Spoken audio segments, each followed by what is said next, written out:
আসসালামু আলাইকুম। কেমন আছেন সবাই? আশা করি ভালো আছেন। আলহামদুলিল্লাহ, আমিও অনেক ভালো আছি। তো আজকে আপনাদের মাঝে চলে আসলাম নতুন আরেকটি চাইনিজ গল্প নিয়ে। আজকের গল্পটি চাঁদের আলোয় ভূতের প্রেম। অনেক বছর আগে চীনের পাহাড়ি এক গ্রাম ছিল, নাম লুয়ানশান। সেই গ্রামের এক গরিব ছাত্র ছিল লি ফং। সে শহরে পড়াশোনা করতে গিয়ে এক রাতে ভুলে হারিয়ে যায় বনে। চারপাশে কুয়াশা। হঠাৎ বাতাসে ভেসে আসে মৃদু কণ্ঠ, তুমি কি একা? লিফং পিছন ফিরে দেখে এক মেয়ে, সাদা পোশাক, মুখে মিষ্টি হাসি, চোখে একরাশ দুঃখ।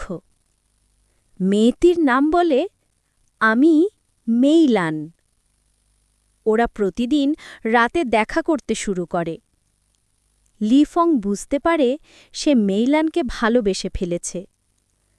কিন্তু গ্রামের লোকেরা বলতো, বনের ভেতরে এক ভূতিনী ঘোরে, যাকে ভালোবাসলে মৃত্যু নিশ্চিত।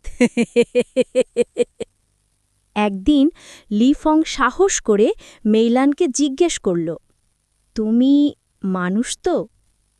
মেইলান চোখে জল নিয়ে বলল, আমি একসময় মানুষ ছিলাম, কিন্তু এক বিশ্বাসঘাতক প্রেমিকের জন্য আমি মৃত্যুর পরও মুক্তি পাইনি। তবুও লিফং পালাল না। সে বলল, তুমি ভূত হলেও আমি তোমাকেই ভালোবাসি। পরের রাতে পূর্ণিমার আলোয় ওরা শেষবার দেখা করে। মেইলান বলল, তোমার ভালোবাসায় আমি শান্তি পেয়েছি, এখন আমি মুক্ত। তার দেহ কুয়াশায় মিশে যায়, শুধু রয়ে যায় একটা সাদা ফুল, চাঁদের আলোয় জ্বলজ্বল করছে। সেই ফুলটা বুকের কাছে রেখে সারা জীবন অবিবাহিত থাকে। আজও লুয়ানশানের বনে পূর্ণিমার রাতে সাদা ফুল ফোটে। লোকেরা বলে, সেটা ভূতের প্রেমের প্রতীক। আজকের গল্প এখানেই শেষ বন্ধুরা। পরবর্তী ভিডিও নিয়ে আবার আসব তোমাদের মাঝে। যদি গল্পটি ভালো লাগে তাহলে লাইক, কমেন্ট আর সাবস্ক্রাইব করতে ভুলবে না। তোমাদের ভালোবাসাই আমাদের নতুন গল্প বানানোর প্রেরণা।